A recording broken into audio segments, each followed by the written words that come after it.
চলো অষ্টমীর দিন সারাদিন বাড়ি বসে থেকে আমি কিভাবে দিনটা কাটালাম, কি কি খাওয়া দাওয়া করলাম, এই নিয়েই সারাদিনের একটা ছোট্ট মিনি ব্লগ তোমাদের সাথে শেয়ার করি। তো সকালবেলা উঠেই ফার্স্টে আমি কিন্তু পুজো করে নিয়েছিলাম। সকালবেলা উঠে চান টান করে গুছিয়ে আগে পুজোটা করে নিয়েছিলাম, কারণ আজকে অষ্টমীর পুজোর সাথে সাথে কিন্তু আজকে মঙ্গলবারও ছিল, যার জন্য আমি আগে পুজোটা করে নিয়েছিলাম। তো পুজো টুজো করে নিয়ে এই যে এখন বসে পড়েছি সকালের খাওয়া দাওয়া করার জন্য। আর অষ্টমীর স্পেশাল মা সকালবেলা বানিয়েছিল লুচি, ছোলার ডাল, সুজির সাথে মিষ্টি।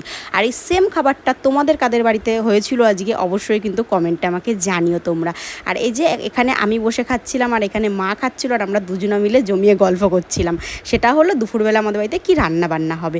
মা বলছিল যে নিরামিষ রান্না হবে আজকে, কোনো মানে মাছ মাংস হবে না। তো চলো আজকে দুপুরবেলা নিরামিষ মা কী কী রান্না বান্না করছে সেটা তোমাদেরকে বলি। আজকে ছিল ভেজ ডাল, আলু ভাজা, ফুলকপি আলুর তরকারি, পালং শাক, আমের চাটনি। তো তোমাদের বাড়িতে আজকে কী কী রান্না বান্না হলো অষ্টমীর স্পেশাল তোমরা কিন্তু অবশ্যই কমেন্টে আমাকে জানিও। তারপরে দেখি এই যে এদিকে তো বৃষ্টি পড়ছে, আর বৃষ্টির মধ্যে দিদা ভিজতে ভিজতে তোমার হলো ভোগ প্রসাদ নিয়ে চলে এসছে, অষ্টমী পুজোর ভোগ প্রসাদ। এটা আমার দিদাবাড়ি পাড়ার থেকে দিদা নিয়ে আসলো। আর এখানে এই যে আমাদের বাড়ির একটা আর এই যে দিদার একটা, দুটো প্রসাদ। তো এই যে ভোগ প্রসাদ পেয়ে আমি এখানে ভোগ প্রসাদ খেতে বসে পড়েছি।